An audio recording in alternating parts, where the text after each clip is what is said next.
ನಿಗಮ ಮಂಡಳಿ ಅಧ್ಯಕ್ಷರಿಗೆ ರಾಜ್ಯ ಸಂಪುಟ ದರ್ಜೆಯ ಸ್ಥಾನಮಾನ 55 ಜನಕ್ಕೆ ಕ್ಯಾಬಿನೆಟ್ ದರ್ಜೆ ಸ್ಥಾನಮಾನವನ್ನ ನೀಡಿದೆ ಸರ್ಕಾರ. ಆದೇಶವನ್ನು ಕೂಡ ಹೊರಡಿಸಿದೆ. ಸರ್ಕಾರಕ್ಕೆ ವಾರ್ಷಿಕವಾಗಿ ಅಂದಾಜು 22,36,00,000 ಇದರಿಂದ ಹೊರೆಯಾಗುತ್ತೆ. ಗ್ಯಾರಂಟಿ ಭಾರದ ನಡುವೆ ಸರ್ಕಾರಕ್ಕೆ ಮತ್ತಷ್ಟು ಆರ್ಥಿಕ ಹೊರೆ ಇದೆ. ಸಚಿವ ಸಂಪುಟ ದರ್ಜೆಗೆ ಏನೆಲ್ಲ ಸೌಲಭ್ಯ ಸಿಗಲಿದೆ ಅನ್ನೋ ಪ್ರಶ್ನೆ ಬರುತ್ತೆ. ಒಬ್ಬ ಕ್ಯಾಬಿನೆಟ್ ದರ್ಜೆ ಅಧ್ಯಕ್ಷರಿಗೆ 16 ಸವಲತ್ತುಗಳು ಸಿಗತ್ತೆ. ಇದರಿಂದ ಸರ್ಕಾರಕ್ಕೆ ಮತ್ತಷ್ಟು ಹೊರೆಯಾಗುತ್ತೆ. ನಿಗಮ ಮಂಡಳಿ ಅಧ್ಯಕ್ಷರಿಗೆ ಏನೆಲ್ಲ ಸವಲತ್ತುಗಳು ಅನ್ನೋದನ್ನ ನಾವು ಸ್ಕ್ರೀನ್ ನಲ್ಲಿ ಗಮನಿಸ್ತಾ ಇದ್ದೀವಿ.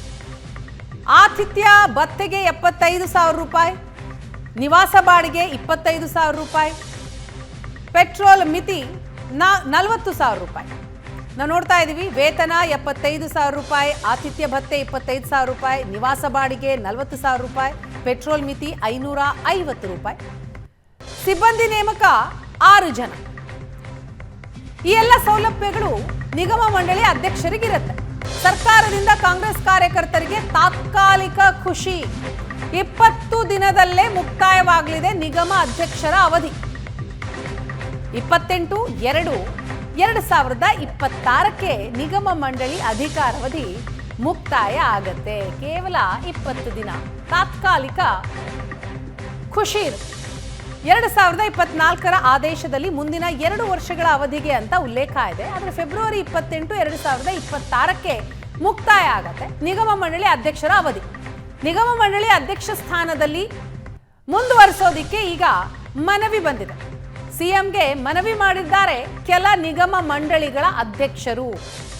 ಬೋರ್ಡ್ ಅಧ್ಯಕ್ಷರ ಅಧಿಕಾರಾವಧಿ ವಿಸ್ತರಣೆ ಮಾಡುತ್ತಾ ಹಾಗಾದರೆ ಸರ್ಕಾರ? ಕುತೂಹಲ ಕೆರಳಿಸಿದೆ ಸಿಎಂ ಸಿದ್ದರಾಮಯ್ಯ ಹಾಗೂ ಡಿಸಿಎಂ ಡಿಕೆ ಶಿವಕುಮಾರ್ ಅವರ ಈ ನಡೆ. 20 ದಿನದಲ್ಲೇ ನಿಗಮ ಅಧ್ಯಕ್ಷರ ಅವಧಿ ಮುಕ್ತಾಯ ಆಗತ್ತೆ. ಸೊ ಹಾಗಾಗಿ ಈಗ ಮನವಿ ಮಾಡಿಕೊಂಡಿದ್ದಾರೆ ಕೆಲವರು. ಏನಾಗುತ್ತೆ ಅನ್ನೋದು ಪ್ರಶ್ನೆ.